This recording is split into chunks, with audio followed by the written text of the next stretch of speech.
Welcome to my creative carnivore kitchen. I am in Mae Rim, Thailand. Here's my other channel, all about my nomad life, Aline's adventures. So I have a lot of leftovers that I need to use up, and I created this recipe. This is just pork fat, and I'm gonna melt some, not much, just a little bit here. And I still have some dried fish from the Philippines, where we were before. Two different kinds. Here is one. And here the sup.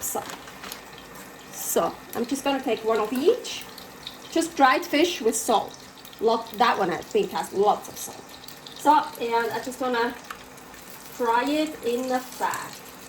Okay, here are the two fried fish, and just gonna chop them up.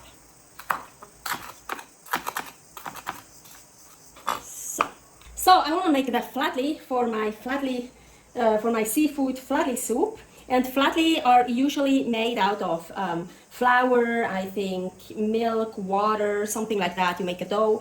But of course I'm not going to use flour. I'm just going to use eggs.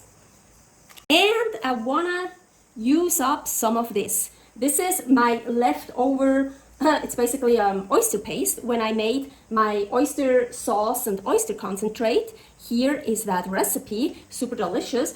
I'm gonna use some of that. It's just oysters, pureed oysters. So not too much. Let's see. I have 3 eggs, 20 grams. Let's try this.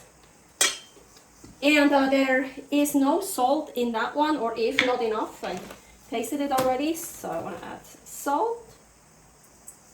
So mix that very well, and then I'm just gonna make an omelet. If I would have a hand blender, I probably would blend it, but I don't. I only have this big thing and I don't wanna use that. So I'm just gonna use a whisk. I'm warming this up on about middle heat, and let's see. I think I can use all of it. You know, I want the thin one. I don't want it to, actually, nah, let's use it up. You can make thick flädlis or thin flädlis. I wouldn't make them too thick. So now I'm just making an omelet. Almost sad to destroy such a beautiful omelet, huh? Nice. But I want flädli. So I'm just gonna make stripes. So, about this width.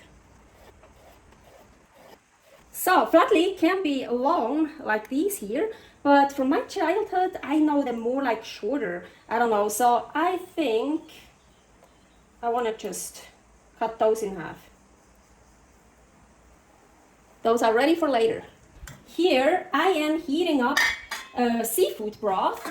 Well, basically it's crab broth, and I cooked jellyfish in the crab broth, so there's also a lot of jellyfish juice. So jellyfish crab broth, that's what I'm heating up here. You can heat up water, plain water, or also just seafood broth. Here is a recipe for seafood broth. And oh, it's almost boiling. And now I want to cook some seafood.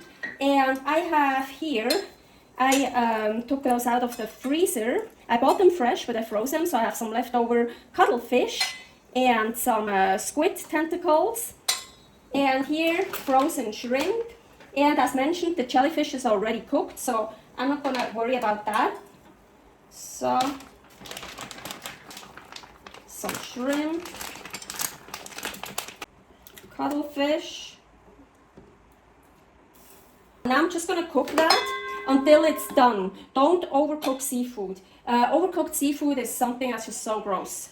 I absolutely love jellyfish.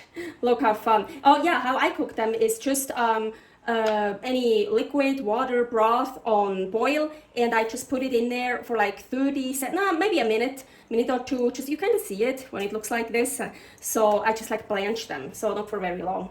I just love it. So I think there are some good bite-sized pieces, but I'm gonna cut some of them in like more, like this, like little pieces.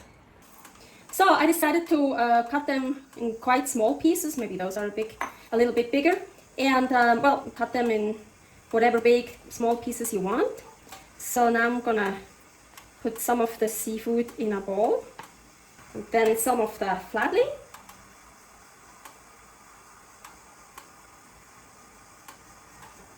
them like this and make them even smaller.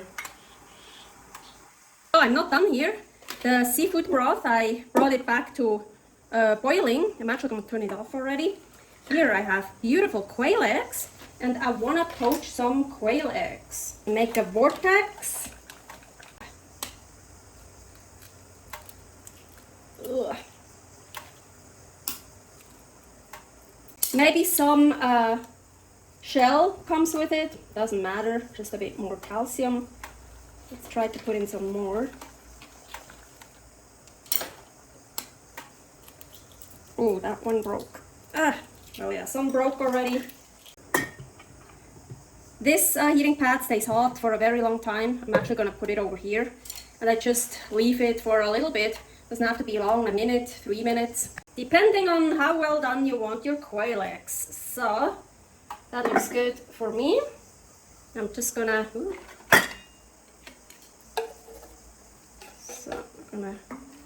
pour broth. Ooh, look at those eggs. I like those. So I think mine are totally cooked. I wish they would be a little bit still liquid, but probably not. Anyways, and here the dried fish, and what do I have here? Chicharrones. I already cut them in little pieces, so chicharrones, here is a recipe for that. So I wanna add some of the chicharrones and of the dried fish. Ooh, that looks cool and interesting. I'm excited to try this. Ooh, look at that delicious soup. Oh my gosh.